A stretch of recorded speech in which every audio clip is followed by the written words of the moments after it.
Aujourd'hui, tout le monde parle d'IA, l'actualité sur l'IA, le changement sur l'IA.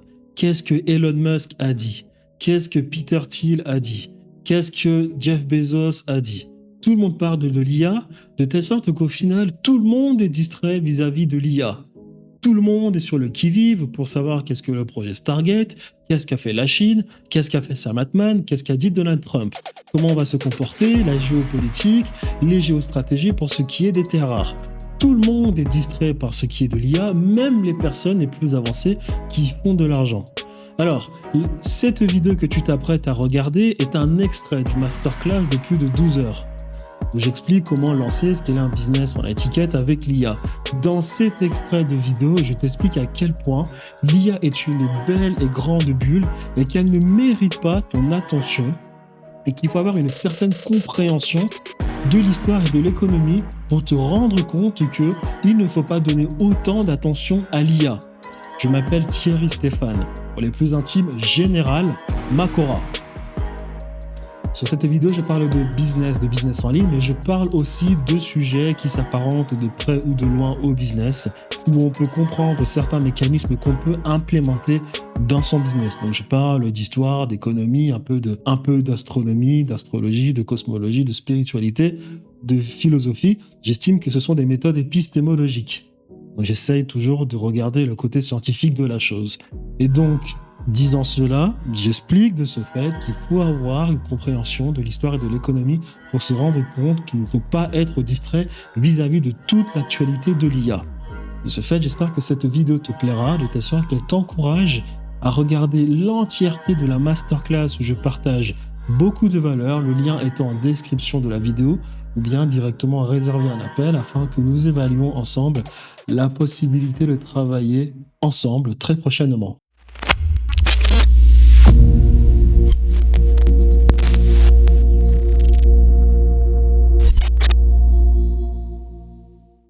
Il ne faut pas être distrait pour ce qui est de l'IA, car nous sommes en pleine bulle. C'est-à-dire que sur toutes les IA qui sont tous les jours créées, tous les SaaS, tout ce qui est IA, 97% de tout ce qui se passe actuellement ne sera plus là d'ici les prochaines années.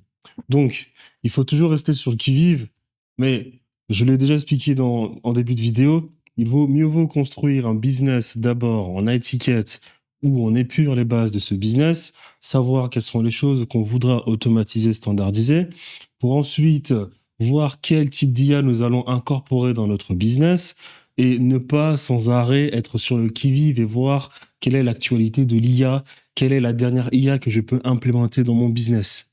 Il y a, on va dire de manière générale, des IA qui sont indispensables pour notre business.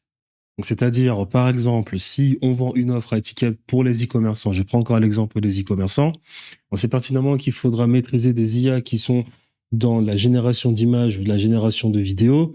Bien, on garde cela en mémoire, on sait que voilà, je dois me concentrer sur ce type d'IA-là pour parfaire mon offre.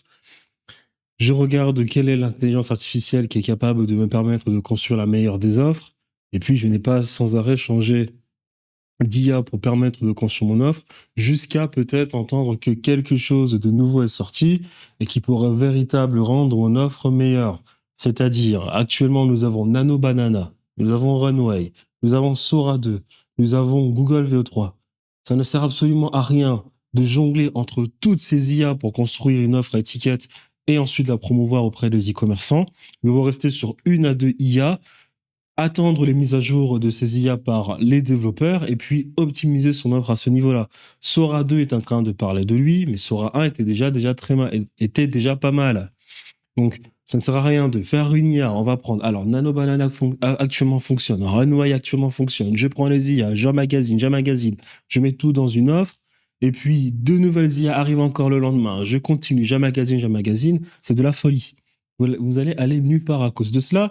Et j'ai déjà expliqué en début de vidéo que les IA elles-mêmes déjà entre elles, les entreprises déjà entre elles, sont en train de se faire la guerre. Elles font déjà le travail de tuer les autres en pleine compétition, en pleine concurrence dans toute cette bulle qui est l'IA. Si vous avez trouvé votre équilibre parfait avec Google VO3, restez sur Google VO3 parce que de toute façon, Google a bien le budget pour optimiser son IA et Google a déjà bien conscience que ce train-là, il ne faut pas le rater.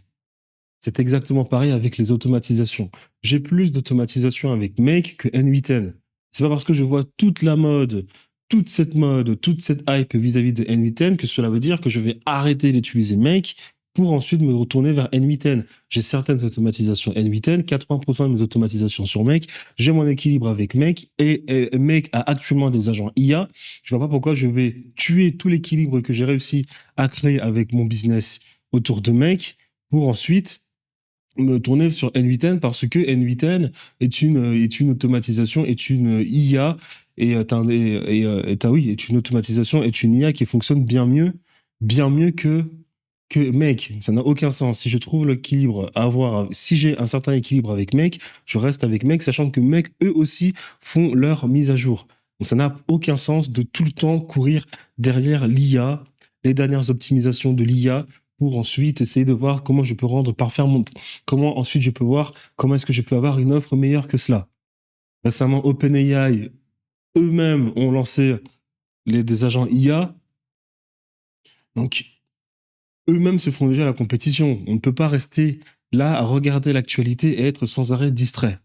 On a une offre, elle est parfaite, elle délivre rapidement, on a un unfair advantage, on peut rapidement délivrer pour nos clients, c'est bon. On se concentre sur le marketing, on se concentre sur le delivery, on se concentre sur d'autres choses.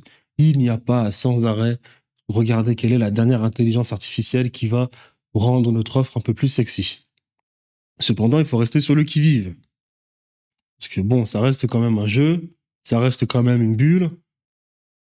Il peut toujours arriver que de nouveaux trucs puissent être intéressants pour notre business.